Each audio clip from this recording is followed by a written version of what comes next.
স্বাগত নিউজ 24 দুপুর 12টার সংবাদে আপনাদের সাথে আছি আমি আকাশ হাসান। দেখছিলেন সংবাদ শিরোনাম। এবার জানিয়ে দিচ্ছি পুরো খবর। দেশের দক্ষিণ পশ্চিমাঞ্চলে আঘাত এনেছে করোনার থাবা। করোনার বিস্তার থামানো যাচ্ছে না কোনোভাবেই, বিশেষ করে সীমান্তবর্তী জেলা খুলনা, যশোর ও সাতক্ষীরায় করোনা পরিস্থিতি নিয়ন্ত্রণের বাইরে চলে যাচ্ছে। পরিস্থিতি সামাল দিতে বিভিন্ন স্থানে কঠোর বিধি নিষেধ আরোপ করা হয়েছে। এরপরও পরিস্থিতির উন্নতি হচ্ছে না। শামসুজ্জামান শাহিনের তথ্য ও চিত্রে ডেস্ক রিপোর্ট। হু হু করে বাড়ছে দেশের দক্ষিণ পশ্চিমাঞ্চলে করোনা সংক্রমণ। জেলাভিত্তিক তথ্য বিশ্লেষণে দেখা যায় বিভাগের 10 জেলার মধ্যে করোনা আক্রান্ত ও মৃত্যুর দিক থেকে খুলনা জেলা শীর্ষে। এ পর্যন্ত খুলনায় করোনা শনাক্ত হয়েছে 10,899 জন। আক্রান্ত হয়ে মারা গেছেন 185 জন। এছাড়া যশোরে 7,556 জন, কুষ্টিয়ায় 5,254 জন, বাগেরহাটে 1,860 জন এবং সাতক্ষীরায় 2,001 জন করোনা রোগী শনাক্ত হয়েছেন। সীমান্তবর্তী জেলাগুলোয় করোনা সংক্রমণ আতঙ্ক ছড়াচ্ছে। আজকে সকালে আনছে বাসায় অসুস্থই পড়ছে বেশি, আমার নিঃশ্বাস নিতে কষ্ট হচ্ছে। 2-3 দিন যাবত শ্বাসকষ্ট দেখা দিয়েছে। বিভাগীয় শহর হওয়ায় খুলনার ডেডিকেটেড হাসপাতালে রোগীর চাপ বেশি। 100 শয্যার করোনা ডেডিকেটেড হাসপাতালে প্রতিদিন রোগী ভর্তি থাকছেন 115 থেকে 125 জন। পাইপলাইনে যে অক্সিজেন এবং সিলিন্ডার সমন্বয় করে আমরা এখনো চালু রাখছি, কিন্তু এর থেকে রোগীর চাপ বেড়ে গেলে আমাদের যদি দ্বিতীয় প্ল্যান্টটা স্থাপন না করা যায় তাহলে আমাদের সংকট দেখা দিতে পারে। হাসপাতাল কর্তৃপক্ষ বলছেন চাপ সামলাতে এখানে 30 থেকে 50 শয্যার আরেকটি ইউনিট প্রস্তুত করা হয়েছে, কিন্তু লোকবলের অভাবে চালু করা যাচ্ছে না। 116 জনের যদি আমাদের বরাদ্দ করা হয় তাহলে আমরা আরেকটা হসপিটাল বা কোনো একটা জায়গায় আরো 50টা বেড অন্তত আমরা শুরু করার জায়গায় যেতে পারি। তবে বিভিন্ন জেলায় একই সাথে সংক্রমণ বাড়তে থাকায় খুলনা ডেডিকেটেড হাসপাতালে এই মুহূর্তে চিকিৎসক দেওয়া সম্ভব নয় বলে জানিয়েছেন বিভাগীয় স্বাস্থ্য কর্মকর্তা। অন্য জেলা থেকে অনেক জেলা থেকেই ডাক্তার আপনার ওই যে আমাদের ঢাকায় এএনসিসি হসপিটালে নিয়ে গেছে। তাছাড়া এখন আমার কোনো উপজেলাতেই আমি আমার অন্য জেলার উপজেলাতে হাত দিতে পারছি না। খুলনায় সংক্রমণ বাড়লেও মানুষের মধ্যে স্বাস্থ্যবিধি মানতে দেখা যায়নি। এখনই এই বিষয়ে সচেতন না হলে পরিস্থিতি নিয়ন্ত্রণের বাইরে যাবে বলে মনে করছেন স্বাস্থ্য বিশেষজ্ঞরা। Desk report, news 24।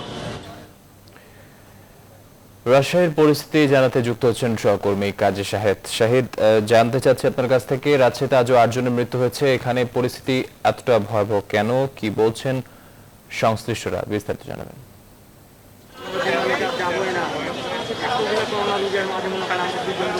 ধন্যবাদ আকাশ। গত কয়েকদিন থেকে কিন্তু রাজশাহী মেডিকেল কলেজ হাসপাতালে যে করোনা ডেডিকেটেড ওয়ার্ড এবং করোনার যে ওয়ার্ডগুলি আছে সেখানে কিন্তু মৃত্যুর যে গ্রাফ সেটি কিন্তু একেবারে গড়ে 8 জন করে চলছে। আজও রাজশাহী মেডিকেল কলেজ হাসপাতালে 8 জনের মৃত্যু হয়েছে। এছাড়া এই হাসপাতালটিতে 232 জনের যে চিকিৎসা দেওয়ার সক্ষমতা সেটি ছাড়িয়ে আজকে কিন্তু 272 জন ভর্তি আছেন, মানে সক্ষমতার চেয়ে বেশি রোগী ভর্তি আছেন এই হাসপাতালটিতে। প্রচুর চাপ বাড়ছে, এক্সট্রা বেড দিয়ে এখানে রোগীদের চিকিৎসা করানো হচ্ছে। তারপরে যেহেতু রাজশাহী এখন বলা হচ্ছে যে উত্তরাঞ্চলের এই অঞ্চলের হটস্পট করোনার, এবং এখানে রীতিমতো বলা যায় যে প্রতিদিনই গড়ে 100-এর বেশি মানুষ করোনার শনাক্ত পজিটিভ হচ্ছেন। এটি কতটি সামাজিকভাবে ছড়িয়েছে, সামাজিক সংক্রমণের হারটি কেমন, এটি জানতে ইতিমধ্যেই কিন্তু জেলা সিভিল সার্জনের দপ্তর থেকে র্যাপিড টেস্টের কার্যক্রম শুরু হয়েছে। নগরীর 5টি স্পটে প্রতিদিনই এই কার্যক্রমটি চলছে। সেখানেও কিন্তু অনেকে পজিটিভ ধরা পড়ছেন। জনস্বাস্থ্য বিশেষজ্ঞ যারা, তারা যেটি বলছেন যে সীমান্তবর্তী যে চাঁপাইনবাবগঞ্জ জেলায় প্রথম করোনার যে সংক্রমণটি ব্যাপকভাবে ছড়িয়ে পড়ে সেই সময় যে লকডাউন দেওয়া হয়েছিল সেটি কঠোরভাবে পালন না করায় এবং তখন ওই অঞ্চলের মানুষগুলিকে সেই জেলায় আটকে রাখতে না পারায় প্রশাসন এইটি ছড়িয়ে পড়ে, এবং এর ফলে এখন কিন্তু পার্শ্ববর্তী যে জেলা রাজশাহী এবং নওগাঁ, নাটোর সেগুলোতেও কিন্তু ছড়িয়েছে এবং সেখানেও কিন্তু আক্রান্তের হার প্রতিদিনই বাড়ছে। র্যাপিড অ্যান্টিজেন টেস্ট যেটি চলছে সেখানেও কিন্তু দেখা যাচ্ছে যে আক্রান্তের হার সেটিও কিন্তু অনেক বেড়েছে। রাজশাহী মেডিকেল কলেজ হাসপাতালে আজও যখন আমরা হাসপাতালের পরিচালকের সঙ্গে কথা বলছি, তিনি যেটি বলছিলেন যে পরিমাণ সক্ষমতা তাদের তার চেয়ে বেশি কিন্তু রোগী চাপ পাচ্ছে, প্রতিদিনই ভর্তি হচ্ছেন বেশি বেশি রোগী। আজকেও 20 জনের মতো নতুন রোগী ভর্তি হয়েছেন। এই যে চাপ সামলাতে তারা নতুন করে ওয়ার্ড বাড়ানোর পরিকল্পনা নিয়েছেন, স্বাস্থ্য মন্ত্রণালয়ের কাছে সে দাবিটিও তারা কিন্তু করছেন। বলা যায় যে রাজশাহী এবং উত্তরাঞ্চলের যে এই হটস্পটে পরিণত হয়েছে এখন রাজশাহী, এবং এখানে করোনার সংক্রমণটি প্রতিদিন যেভাবে বাড়ছে, এটিকে যদি খুব দ্রুতই নিয়ন্ত্রণে আনা না যায় তাহলে কিন্তু আরও ভয়াবহ পরিস্থিতি হতে পারে। আরেকটি বিষয় তথ্য দিয়ে রাখি যে রাজশাহীতে কিন্তু এখন বিশেষ বিধিনিষেধ চলছে। বিকেল 5টার মধ্যে দোকানপাট বন্ধ করার কথা বলা হয়েছিল জেলা প্রশাসনের পক্ষ থেকে, সেটি কিন্তু চলছে। কিন্তু সকাল থেকে 6টা থেকে এবং বিকেল 5টার মধ্যে মানুষের যে চলাচল এবং মানুষের যে গ্যাদারিংটি বলা যায় সেটি এতটাই ভয়াবহ যে বিকেল 5টার পর থেকে যে বিধিনিষেধ সেটি কিন্তু খুব একটা কার্যকর হচ্ছে না বলে জনস্বাস্থ্য বিশেষজ্ঞরা বলছেন। মূলত এখানে একেবারে রাজশাহীকে যদি কঠোর লকডাউনের আওতায় আনা না যায় তাহলে এই করোনার ভয়াবহতা আরও ছড়িয়ে পড়বে, এমনটি বলছেন জনস্বাস্থ্য বিশেষজ্ঞরা। এবং তারা যেটি বলছেন যে র্যাপিড অ্যান্টিজেন যে টেস্টটি চলছে সেই টেস্টটির মাধ্যমে একটু জানা যাচ্ছে যে কী পরিমাণ সামাজিক সংক্রমণ ছড়িয়েছে, কিন্তু তাদেরকে আইসোলেশনে নেওয়ার যে পরিকল্পনা, তাদেরকে এখানে নিয়ে আসার যে তাদেরকে যে চিকিৎসার আওতায় নিয়ে আসার সেটি কিন্তু প্রশাসনের পক্ষ থেকে সেই উদ্যোগটি নেওয়া হয়নি। এবং এরপরে যদি পিসিআর ল্যাবের এটি পরীক্ষা করে যে সেই ফলাফলটি নিশ্চিত করা যাবে তেমন কিন্তু উদ্যোগও আমরা এখানে দেখছি না। ফলে এটি শেষ পর্যন্ত কতটা কার্যকর হয় সেটি কিন্তু এখনও দেখার অপেক্ষা। তো এই ছিল রাজশাহী থেকে আমার কাছে সর্বশেষ। আকাশ ফিরছি স্টুডিওতে আপনার কাছে। ধন্যবাদ আপনাকে। দর্শক, রাজশাহীর করোনা পরিস্থিতির সর্বশেষ অবস্থা জানাচ্ছিলেন সহকর্মী কাজী শাহেদ। দেশে ভ্যাকসিন প্রাপ্তি নিয়ে অনিশ্চয়তা কাটেনি। 14 লাখেরও বেশি মানুষ কবে দ্বিতীয় ডোজ পাবেন তার ঠিক নেই। চীন ও যুক্তরাষ্ট্রের কাছ থেকে আরও ভ্যাকসিন পাওয়ার কথা বাংলাদেশের, কিন্তু তাও পর্যাপ্ত নয়। এমন অবস্থায় যুক্তরাষ্ট্রের কাছে 20 লাখ ডোজ অ্যাস্ট্রাজেনেকা টিকা চেয়েছে বাংলাদেশ। অন্তরা বিশ্বাসের প্রতিবেদন। বাংলাদেশের হাতে অক্সফোর্ড অ্যাস্ট্রাজেনেকার টিকা এসেছিল 1,02,00,000 ডোজ। মঙ্গলবার পর্যন্ত টিকার প্রথম ডোজ নিয়েছেন 58,20,015 জন, আর দ্বিতীয় ডোজ নিয়েছেন 42,28,741 জন। এ পর্যন্ত মোট ভ্যাকসিন নিবন্ধন করেছেন 72,48,829 জন। ভারতের সংক্রমণ বাড়ায় সেরাম ইনস্টিটিউট আপাতত এই টিকা আর বাংলাদেশকে দিচ্ছে না। অথচ বাংলাদেশে অ্যাস্ট্রাজেনেকার টিকা আছে আর মাত্র 1.5 লাখের মতো। প্রায় 14,40,000 মানুষের দ্বিতীয় ডোজের টিকা পাওয়া নিয়ে অনিশ্চয়তা কাটছে না। এছাড়াও 12 মে চীন অনুদান হিসেবে বাংলাদেশকে 5 লাখ সিনোফার্মের টিকা দেয়। বাংলাদেশকে চীনের উপহারের দ্বিতীয় ধাপে দেয়া আরও 6,13,000 জনের মধ্যে পাঠানোর জন্য প্রস্তুত বলে ঢাকায় চীনা দূতাবাসের পক্ষ থেকে জানানো হয়েছে। আমাদের লাগবে হচ্ছে 24 কোটি ডোজ, আর আপনারা আলাপ করতেছেন 1 লাখ, 5 লাখ, 10 লাখ ডোজ টিকা নিয়ে। এগুলো 3 থেকে 5 দিনের মধ্যে এই সমস্ত টিকা শেষ হয়ে যাবে দেওয়া শুরু করার। তো আমার কাছে বেসিক্যালি এই টিকাগুলো কি দেওয়া হলো আর কাকে দেওয়া হলো সেটা অনেক বেশি ইম্পর্টেন্ট হচ্ছে যে আদতে বাংলাদেশ তার যে রোডম্যাপ অনুযায়ী 23 থেকে 24 কোটি ডোজ 12 মাসে জোগাড় করা দরকার, সেটা করার পথে তার অগ্রগতি কতটুকু। কোভ্যাক্স থেকে বাংলাদেশ প্রাথমিকভাবে 1,620,000 ডোজ ফাইজার বায়োএনটেকের টিকা পেয়েছে। ফাইজার বায়োএনটেকের তৈরি আরও 1,600,000 ডোজ টিকা আগামী 13 জুন দেশে আসবে। যুক্তরাষ্ট্রের কাছ থেকে করোনার 70 লাখ টিকা পাবে বাংলাদেশ সহ দক্ষিণ ও দক্ষিণ পূর্ব এশিয়ার কয়েকটি দেশ। আর রাশিয়ার সঙ্গে চুক্তি চূড়ান্ত পর্যায়ে। ফাইজারের টিকাটি যেহেতু তাপমাত্রার সাথে সংশ্লিষ্ট এবং স্টোরেজের একটা ব্যাপার আছে, সেই জন্য ফাইজারের টিকা প্রথম থেকেই এটা ডিসিশন যে ঢাকা শহরে দেওয়া হবে। এবং যেটা সিনোফার্মার যে টিকা সেখানেও আমাদের সাধারণ মানুষকেই দেওয়া হবে যারা অলরেডি রেজিস্টার করা আছে তারা। চুক্তি অনুযায়ী সেরাম ইনস্টিটিউট থেকে 3 কোটি ডোজ টিকা পাওয়ার কথা বাংলাদেশের। অন্তরা বিশ্বাস, নিউজ 24, ঢাকা। এবার অন্যান্য প্রসঙ্গ। দ্রুত তারকা বানিয়ে দেয়ার প্রলোভন দেখিয়ে অনেক তরুণীকে সহজেই টিমে ভিড় করাতো টিকটক হৃদয়। নিউজ 24-কে তথ্য দিয়েছেন হৃদয়ের ক্যামেরাম্যান হিসেবে কাজ করা তরুণ। সে বলছে নিম্ন মধ্যবিত্ত ও অসহায় তরুণীরাই হৃদয়ের টার্গেটে থাকতো।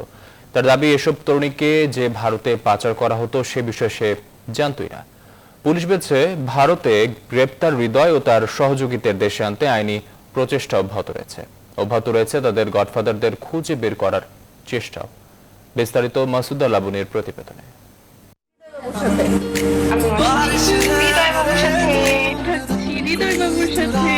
সাম্প্রতিক সময়ে ব্যাপক আলোচনায় টিকটক। এ মাধ্যম ব্যবহার করে কেউ কেউ জনপ্রিয় হয়েছেন, কেউ কেউ হয়েছেন ভিলেন। ভারতে বাংলাদেশি তরুণীকে নির্যাতন ও ভিডিও ভাইরাল করে আলোচনায় আসে রাজধানীর মগবাজারের রিফাদুল ইসলাম হৃদয়। ভারতের সহযোগী সহ গ্রেফতারের পর তার পরিচয় শনাক্ত করে বাংলাদেশের পুলিশ। তরুণীদের সাথে টিকটক বানিয়ে হাতিরঝিল মগবাজার এলাকায় হয়ে ওঠেন জনপ্রিয়। এই জনপ্রিয়তাকে পুঁজি করে হৃদয় গড়ে তোলে নিজের অপরাধ সাম্রাজ্য।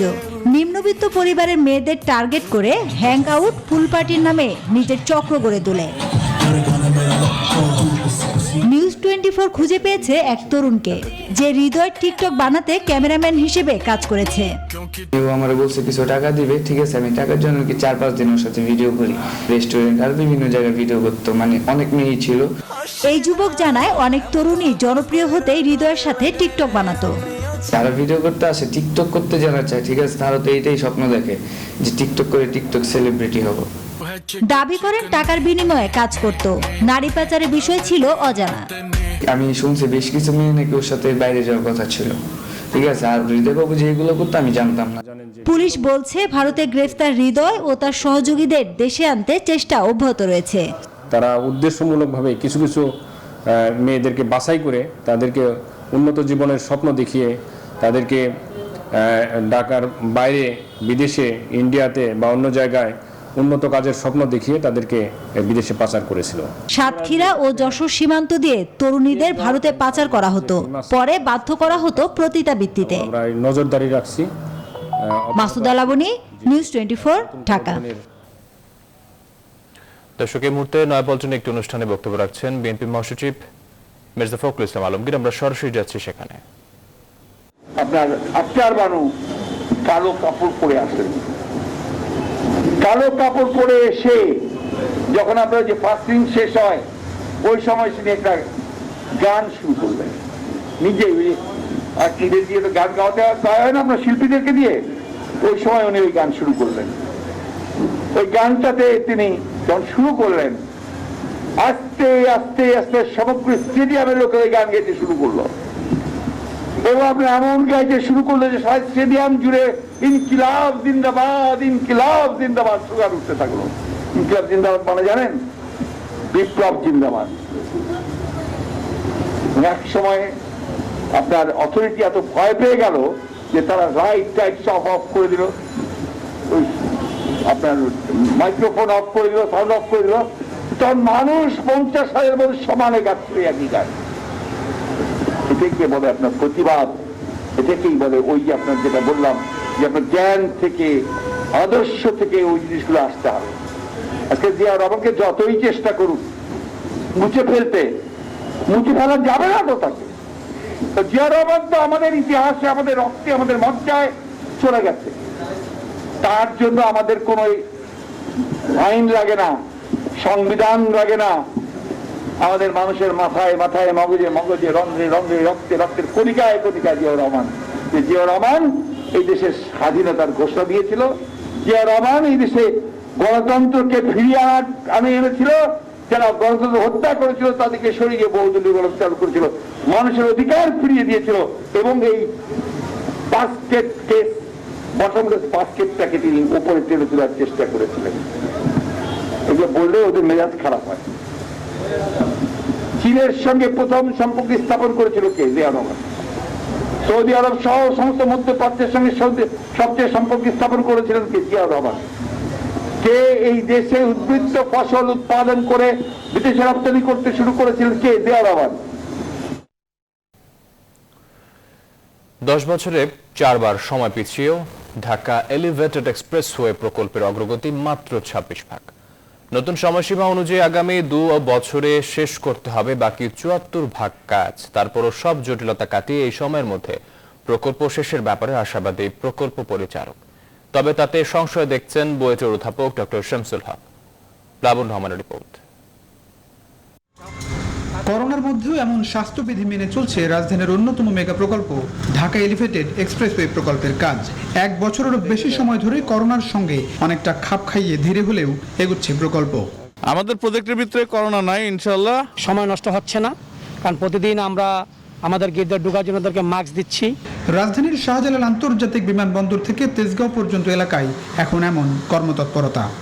রাজধানীর অন্যতম গুরুত্বপূর্ণ এই এলিভেটেড এক্সপ্রেসওয়ের মূল দৈর্ঘ্য প্রায় 20 কিলোমিটার, যেখানে পুরো যাত্রাপথে ওঠানামার জন্য থাকছে 31টি র্যাম্প সহ, যার পুরো দৈর্ঘ্য দাঁড়াচ্ছে প্রায় 46 কিলোমিটার। বনানী থেকে এই ঢাকা এলিভেটেড এক্সপ্রেসওয়ে রেল লাইনের উপর দিয়ে যাবে একেবারে কমলাপুর পর্যন্ত, যে কারণে রাজধানীর বনানী থেকে কমলাপুরের দিকে রেল লাইনের দুপাশ ধরে এগুচ্ছে এলিভেটেড এক্সপ্রেসওয়ে প্রকল্পের নির্মাণযোগ্য, কিন্তু প্রত্যাশা অনুযায়ী এগোয়নি কাজ। বিমানবন্দর থেকে বনানী পর্যন্ত প্রথম অংশ শেষ হয়েছে 63 ভাগ। বনানী থেকে মগবাজার পর্যন্ত দ্বিতীয় ভাগের অগ্রগতি মাত্র 17%, আর তৃতীয় অংশ মগবাজার থেকে কুতুবখালী পর্যন্ত এগিয়েছে মাত্র 9 ভাগ। সব মিলিয়ে প্রকল্পের অগ্রগতি 26 ভাগ। আমরা করোনার মধ্যে কাজ আমরা বন্ধ রাখি নাই, কাজ পুরোদমে চলছে। কাজের সুবিধাতে আমরা 3টা ধাপে কাজটা বাস্তবায়ন করছি। প্রথম ধাপ এবং দ্বিতীয় ধাপের কাজটা একই সাথে, মানে 2টা কাজই বর্তমানে সমানতালে চলছে। 2011 সালে ভিত্তিপ্রস্তর স্থাপন, প্রকল্প শেষের টার্গেট ছিল 2017 সাল, কিন্তু বাস্তবে কাজই শুরু হয় 2016 সালে। শেষমেশ 4 দফা সময় বেড়ে এখন প্রকল্প শেষের নতুন লক্ষ্য 2023 সালের জুন। 2023 সালের জুনে আমাদের টার্গেট আছে, হয়তো কিছুটা হবে। এখন কাজের গতি অনেকটা ভালো, অগ্রগতি ভালো। আমরা চেষ্টা করছি নির্দিষ্ট সময়ের মধ্যে কাজ শেষ করা। পিপিপি ফ্রেমওয়ার্কে করা হয়েছিল, এটা এখনো না হওয়াতে অত্যন্ত দুর্বল থেকে দুর্বলতর হয়ে যাচ্ছে। গতি প্রকৃতি দেখে মনে হচ্ছে এটা আস্তে আস্তে ঢিলে ঢালাভাবেই চলবে। সুতরাং লক্ষ্যমাত্রা থাকা ভালো, টার্গেট ওরিয়েন্টেড কাজ করা যাবে, কিন্তু এর আয়োজনের দিক থেকে বোঝা যাচ্ছে যে এটা লক্ষ্যমাত্রা অর্জন করতে পারবে না। প্রায় 19.73 কিলোমিটার দীর্ঘ এই উড়াল সড়কে বিভিন্ন জায়গায় ওঠানামার জন্য থাকছে 31টি র্যাম্প। সব মিলিয়ে এই এক্সপ্রেসওয়ে শেষ হলে প্রতিদিন 80,000 যানবাহন চলবে বলেই আশা, যাতে রাজধানীতে স্বস্তি ফেরার আশায় কর্তৃপক্ষ। প্লাবন রহমান, নিউজ 24, ঢাকা। সংবাদ নিচ্ছে একটি বিরতির সঙ্গে থাকুন। বিরতির পর আবারও স্বাগত সংবাদে। চট্টগ্রামে পাহাড় ধসের আশঙ্কায় 3 মাসের জন্য বন্ধ রাখা হয়েছে ইউলুপ সড়ক। এ বিষয়ে বিস্তারিত জানাতে চট্টগ্রাম থেকে যুক্ত হচ্ছেন সহকর্মী নয়ন বড়ুয়া। জয়, আপনার কাছ থেকে জানতে চাচ্ছি, প্রায় 3 মাস ধরে সড়ক বন্ধ আছে, ইউলুপ সড়ক। এই সড়ক বন্ধ রাখার ফলে কি কি সমস্যার সম্মুখীন হচ্ছে মানুষ, কি দেখছেন, বিস্তারিত জানাবেন। ধন্যবাদ আকাশ। ফৌজদারহাট থেকে বাইজিৎ পর্যন্ত যে লুপ সড়ক আপনি দেখছেন, যে বাইপাস সড়ক, সেই সড়কটি 4 লেনে নির্মিত করেছিল চট্টগ্রাম উন্নয়ন কর্তৃপক্ষ। কিন্তু যে পাহাড় বলতে যে 18টি পাহাড় কেটেই এই সড়কটি করার কারণে যে বর্ষা মৌসুমের অনেকটা শুরু হলো, কিন্তু যে কিছুদিন আগে পাহাড় ধসের একটা আশঙ্কা থেকেই গেছে। তার কারণে সিডিএ উন্নয়ন কর্তৃপক্ষ একেবারে কিন্তু আসলে 3 মাসের জন্য এই সড়কটি বন্ধ ঘোষণা করেছে। যেহেতু এই জায়গার মধ্যে যে আপনি অবশ্যই দেখতে পাচ্ছেন যে পাহাড়ের বিভিন্ন জায়গায় যে ধস হচ্ছে, আমরা দেখানোর জন্য চাচ্ছি আপনাকে। পাহাড় ধস হওয়ারও কিন্তু অনেকটা সম্ভাবনা থেকে যায়। সব মিলিয়ে বলা যায় যে সিডিএ উন্নয়ন কর্তৃপক্ষ বলছেন এই সড়কটি এখনো পর্যন্ত আনুষ্ঠানিক কোনো উদ্বোধন করা হয়নি, কিন্তু যে এই সড়ক দিয়ে কিন্তু আসলে যান চলাচল পুরোদমে চলছে, যেহেতু যে বাইপাস সড়ক সহজে কিন্তু ঢাকা চট্টগ্রাম থেকে যেই যানবাহনগুলো আসে, সেই ঢাকা থেকে আসার পথে যদি বাইজিৎ বা কক্সবাজার যাওয়ার সময় খুব একটা সহজে যাওয়া যায়। এমনকি যে শহরের যে যানজট, সেই যানজটটা কিন্তু তাদের পেতে হয় না। আমরা একটু কথা বলতে চাই, জানতে চাচ্ছি যে এই সড়কটি যে একেবারে 3 মাসের জন্য বন্ধ ঘোষণা করেছে, আপনাদের যাতায়াতের ক্ষেত্রে কেমন সমস্যা হচ্ছে বলে মনে করছেন? এটা তো একটা বিশাল সমস্যা, কারণ এটা শহরের কোলাহল মুক্ত থেকে একটা একদম বাইপাস সড়ক, এটা যেটা চিটাগাংয়ের বাইরে দিয়ে কক্সবাজার, রাঙ্গামাটি, খাগড়াছড়ি, বান্দরবান যাওয়া যায়। আবার এখান থেকে এই গাড়িগুলো শহরে না ঢুকে খুব সুন্দর মতে পাস হয়ে যাচ্ছে। আমার মনে হয় ঊর্ধ্বতন কর্তৃপক্ষ এটা যথাযথ প্রোটেক্টেড নিয়ে রাস্তাটা করার দরকার ছিল। এই রকম এটা আমরা যতটুকু জানি পরিবেশ অধিদপ্তর থেকে বলা হয়েছিল যে এটার একটা লেভেল মেনটেন করিয়ে কাটার পরে রাস্তাটা করার জন্য, কিন্তু এটা লেভেল মেনটেন না করে এটা আপনার খারাপভাবে কাটা হয়েছে, যেটা আদৌ আসলে এটা ঠিক না। যে কোনো সময় মানুষের গায়ের মধ্যে ধসে পড়তে পারে। এই কারণে কারণে এখন করছে, এইটা যথাযথ কর্তৃপক্ষ এটা আমার মনে হয় নজর দিলে বুঝতে পারবে যে এটা কোন লেভেলে কাটার কথা ছিল এবং কোন লেভেলে কাটছে এবং এখানে কতটুকু দুর্নীতি হয়েছে না কি হয়েছে এটা দেখে আমাদেরকে আসলে এইরকম বন্ধ করে দেওয়া, একটা রাস্তা বন্ধ করে দেওয়া মানে আসলে সাধারণ মানুষের চলাচলের জন্য খুব একটা বিরাট সমস্যা। ধন্যবাদ আপনাকে। আকাশ, আপনি অবশ্যই বুঝতে পেরেছেন এখানে যারা যানবাহন চলাচল করে কিন্তু আসলে এই সড়ক দিয়ে চলাচল করে, কিন্তু তারা বলছেন কিন্তু যে হঠাৎ করে যে সড়কটি দিয়ে কিন্তু যানবাহন চলাচল করছিল কিন্তু সে এখন যে একেবারে কিন্তু বন্ধ ঘোষণা করা হয়েছে, তেমনিভাবে যে পাহাড় কেটে যে সড়কটি নির্মাণ করা হয়েছে তাদের কিন্তু আসলে সেই জায়গায় অনেকটা সমস্যার সম্মুখীন হচ্ছে বলে তারা মনে করছেন। তো এই ছিল আমার এখানকার সর্বশেষ। ফিরে যাচ্ছি স্টোরিতে আকাশের কাছে। ধন্যবাদ আপনাকে। দর্শক, চট্টগ্রাম থেকে যুক্ত ছিলেন সহকর্মী নয়নবুর রাজয়। বজ্রপাতের নতুন দুর্যোগের কবলে পড়েছে দেশ। চলতি বছর এখন পর্যন্ত বজ্রপাতে প্রাণ হারিয়েছেন 212 জন ব্যক্তি। একে উদ্বেগজনক মন্তব্য করে বিশ্লেষকরা বলছেন জলবায়ু পরিবর্তনে নানা অভিঘাত পড়ছে সর্বত্র। গাছগাছালির উজাড় হওয়ার কারণে যা আরো বিপদ ডেকে আনছে। তাদের পরামর্শ, ফসলি মাঠ, হাওর আর জনসমাগমস্থল এলাকায় সরকারি উদ্যোগে বসানো উচিত বজ্র নিরোধক যন্ত্র। আরফিন শাকিল জানাচ্ছেন বিস্তারিত। গেল এক দশক ধরে দেশে বজ্রপাতে মারা যাওয়ার সংখ্যা হুহু করে বাড়ছে। মূলত এপ্রিল, মে, জুন এই 3 মাসে দেশে বজ্রপাতের পরিমাণ বাড়ে কয়েক গুণ। ডিজাস্টার ফোরামের হিসাব বলছে চলতি বছরের এপ্রিল মাসে বজ্রপাতে মারা যান 7 জন, মে মাসে সেই সংখ্যা দাঁড়ায় 120, আর জুনের প্রথম এক সপ্তাহে মারা গেছে 85 জন। সব মিলিয়ে 2 মাস 7 দিনে মারা যান 212 জন। আর 2010 সাল থেকে 2020 সাল অবধি বজ্রপাতে মারা গেছেন 2911 জন মানুষ। বজ্রপাত বাড়ার পেছনে তাপমাত্রা, বাতাসে সীসার পরিমাণ বৃদ্ধি, জনজীবনে ধাতব পদার্থের ব্যবহার বেড়ে যাওয়া, বনভূমি বা গ্রামাঞ্চলে উঁচু গাছের সংখ্যা কমে যাওয়াকে দায়ী করছেন বিশেষজ্ঞরা। ধানের ক্ষেত্রে যেটা হয় যে পুরো ধানের ক্ষেত্রে সমান, তার মধ্যে মানুষটাই সবচেয়ে উঁচু। অনেক সময় গাছে আক্রমণ করে, কাছে গাছ থাকে, গাছের নেই মানুষ থাকলে হাইয়েস্ট পয়েন্ট অফ দ্য সিস্টেমে আক্রমণটা হয়, কারণ বিদ্যুৎটা এসে সবচেয়ে উঁচু জায়গায় সবচেয়ে আগে আঘাত করে। বজ্রপাতে মারা যাওয়া একজনের সঙ্গে আশপাশের অন্তত 10 জন মারাত্মকভাবে আহত হন। সুনামগঞ্জ, সিলেট, কিশোরগঞ্জ ও গাইবান্ধা অঞ্চলে বজ্রপাতে বেশি মানুষ মারা যাওয়ার কথা বলছে ডিজাস্টার ফোরাম। গাছ কাটা বন্ধ করতে হবে, বড় গাছ কাটা যাবে না, তাল গাছ কাটা যাবে না, লাইটনিং অ্যারেস্টার লাগায়, আর্থিংয়ের ব্যবস্থা করি, কিন্তু তাল গাছ ছাড়াও খেজুর গাছ তার আগে বড় হয়, বাবলা গাছ আছে, বাবলা গাছ দ্রুত বাড়তে পারে। বিজ্ঞানের ক্ষমতায়ন বাড়ানো আর তার সাথে কিছু কিছু প্র্যাকটিক্যাল সুবিধা নেওয়া, কোথায় সবচেয়ে উঁচু জায়গাটা এটা খেয়াল করা যখন রাস্তাঘাটে চলা, যাতে আমরা সেই বিপদ থেকে বাঁচতে। বজ্রপাতে আগাম বার্তা এখন 1 নম্বর ও 2 নম্বর সতর্কতা সংকেতের মাধ্যমে দেওয়া হচ্ছে বলে জানিয়েছে আবহাওয়া অফিস। প্রতি 6 ঘন্টা পর পর করে আমরা 1 নম্বর পূর্বাভাস দেওয়া হয় এবং 2 নম্বর পূর্বাভাস দেওয়া হয়। আরফিন শাকিল, নিউজ 24, ঢাকা। যত্রতত্র পার্কিং আর এলোপাতারি গাড়ি রাখায় রাজধানীর গুলিস্তানের ফায়ার সার্ভিস রোডে প্রতিনিয়ত ভোগান্তিতে পড়তে হচ্ছে সাধারণ মানুষকে। বিস্তারিত জানাতে গুলিস্তান থেকে যুক্ত হচ্ছেন সহকর্মী তালুকদার বিপ্লব। সরজমিনে কি চিত্র দেখছেন? প্রতিনিয়ত তো ভোগান্তি হচ্ছে মানুষের এই রাস্তায়।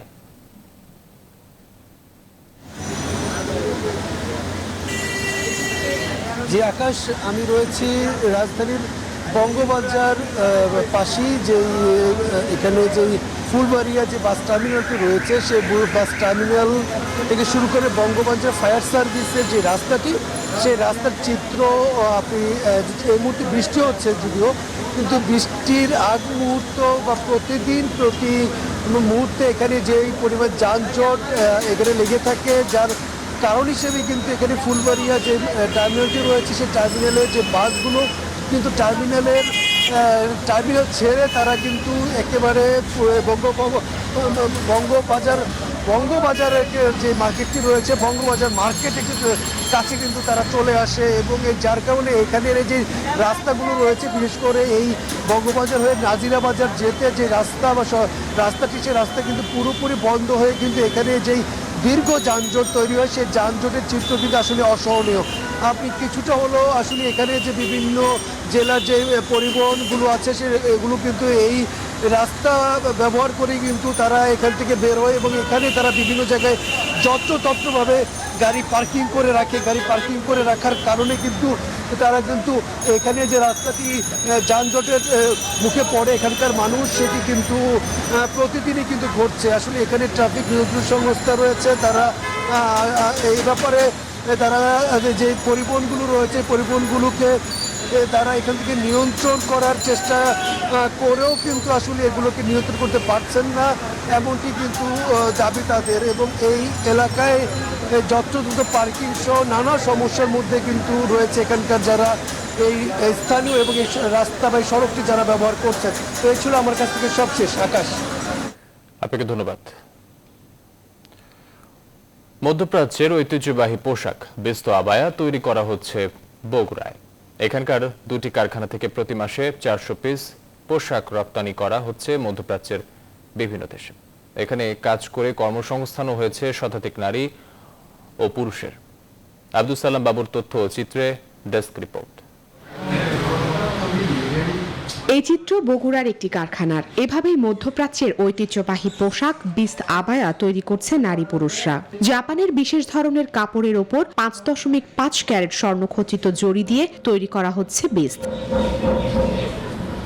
উদ্যোক্তারা জানান, মধ্যপ্রাচ্যের অভিজ্ঞতা কাজে লাগিয়ে বেকার নারী পুরুষদের প্রশিক্ষণ দিয়েছেন তারা। 16,000 থেকে 80,000 টাকা মূল্যের পোশাক তৈরি করছেন তারা।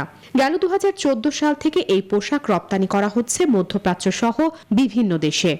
হাত ধরে কাজ শিখিয়ে এবং পরিপূর্ণ কারিগর হিসেবে তাদেরকে আমি গড়ে তুলি এবং তারা বর্তমানে সুদক্ষ কারিগর এবং তাদের দ্বারা তৈরি পোশাক আমি 2014 সাল থেকে মধ্যপ্রাচ্যের সৌদি আরব, কুয়েত, কাতার, আরব আমিরাতে রপ্তানি করে আসছি।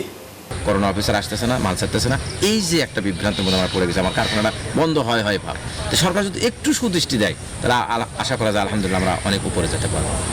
এসব কারখানায় কাজ করে স্বাবলম্বীও হচ্ছেন অনেকে। হেলা, তুপতাসি, বুরুজ, মাকসার কাজ করার পরে এই পোশাকটি তৈরি হয়, পরিপূর্ণ পোশাক। এই কাজ করে আমার পড়াশোনার খরচ নিজেই চালাই এবং পাশাপাশি আমার পরিবারেও দিতে পারি। প্রান্তিক ব্যবসায়ী সহ উদ্যোক্তাদের বিভিন্নভাবে সহযোগিতা করছে চেম্বার অফ কমার্স। প্রান্তিক ব্যবসায়ী এবং ক্ষুদ্র মাঝারি যারা উদ্যোক্তা আছে তাদেরকে আমরা খুঁজে বের করে তাদেরকে প্রমোট করতেছি এবং তাদেরকে আমরা ঋণ সহায়তা থেকে শুরু করে স্বল্প সুদে ঋণ সহায়তা শুরু করে সকল ধরনের লজিস্টিক সাপোর্ট আমরা দিয়ে দিতে চাই। বগুড়ার দুটি কারখানা থেকে প্রতি মাসে 50 থেকে 80,000 মার্কিন ডলার সমমূল্যের 400 পিস পোশাক রপ্তানি করা হচ্ছে মধ্যপ্রাচ্যের বিভিন্ন দেশে। Desk report, news 24। সংবাদ নিচ্ছে আরো একটি বিরতির সঙ্গে থাকুন। আবারও স্বাগত সংবাদে। এবার আন্তর্জাতিক প্রসঙ্গ। ভারতের উত্তরপ্রদেশে কানপুর শহরে মঙ্গলবার রাতে একটি মিনি বাসের সঙ্গে মালবাহী জেসিবি লোডারের সংঘর্ষে অন্তত 17 জন মারা গেছেন, আহত হয়েছেন আরো 5 জন। এনডিটিভি জানায়, দিল্লি থেকে লখনৌ যাওয়ার পথে কানপুর শহরটি সচিন্দি এলাকায় ওই দুর্ঘটনাটি ঘটে। এই ঘটনায় আহতরা শহরের হ্যালেট হাসপাতালে চিকিৎসাধীন রয়েছেন বলে তথ্য দিয়েছে স্থানীয় পুলিশ। এই দুর্ঘটনায় গভীর শোক প্রকাশ করেছেন প্রধানমন্ত্রী নরেন্দ্র মোদী। প্রধানমন্ত্রী জাতীয় ত্রাণ তহবিল থেকে দুর্ঘটনায় নিহত প্রত্যেকের পরিবারকে 2 লাখ এবং আহতদেরকে 50,000 রুপি করে সহায়তার ঘোষণা দিয়েছেন তিনি।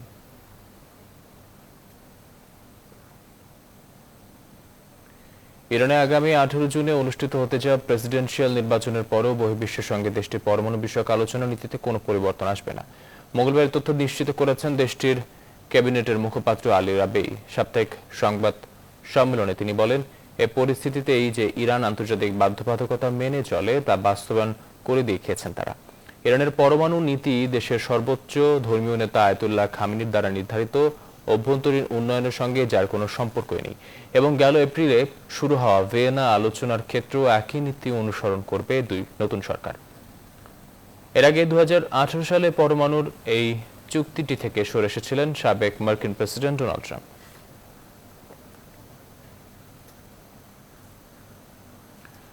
জাতিসংঘের মহাসচিব হিসেবে দ্বিতীয় মেয়াদে আবারও নির্বাচিত হলেন আন্তোনিও গুতেরেস। মঙ্গলবার জাতিসংঘের নিরাপত্তা পরিষদে বিনা প্রতিদ্বন্দ্বিতায় নির্বাচিত হয়েছেন তিনি।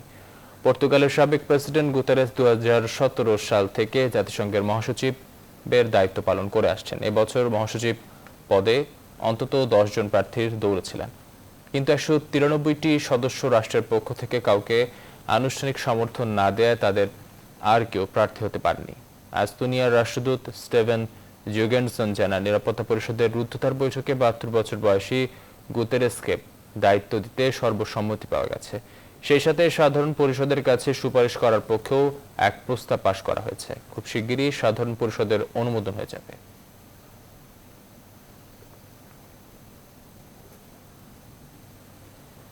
চব্বিশ ঘন্টায় বিশ্বে পূর্ববর্তী দিনের চেয়ে আবারও কিছুটা বেড়েছে করোনার সংক্রমণ। একদিনে 3,59,000-এর বেশি আক্রান্ত ও 10,164 জনের মৃত্যু হয়েছে। এ নিয়ে বিশ্বে মোট সংক্রমণের সংখ্যা 17,37,00,000 ছাড়ল, আর 37,62,000 ছাড়িয়ে গেল মোট প্রাণহানির সংখ্যা। টানা দ্বিতীয় দিনের মতো লাখের নিচে সংক্রমণ হয়েছে ভারতে। একদিনে 91,000-এর বেশি শনাক্ত ও 2,213 জনের মৃত্যু হয়েছে দেশটিতে। 24 ঘন্টায় ব্রাজিলে 52,000-এর বেশি শনাক্ত ও 2,693 জনের প্রাণহানি হয়েছে। আর যুক্তরাষ্ট্রে শনাক্ত হয়েছে 13,500 শতাধিক করোনা রোগী, মৃত্যু হয়েছে 4 শতাধিক। এদিকে চীনের উহানের গবেষণাগার থেকে করোনা ছড়িয়ে পড়ার দাবিটি বিশ্বাসযোগ্য এবং এ বিষয়ে আরও তদন্ত প্রয়োজন বলে মার্কিন লরেন্স লিভারমোর ন্যাশনাল ল্যাবরেটরির গবেষণা প্রতিবেদনে তথ্য উঠে এসেছে। এখন এই পর্যন্ত আরো খবর ও বিশ্লেষণ জানতে ভিজিট করুন www.news24bd.tv। ধন্যবাদ।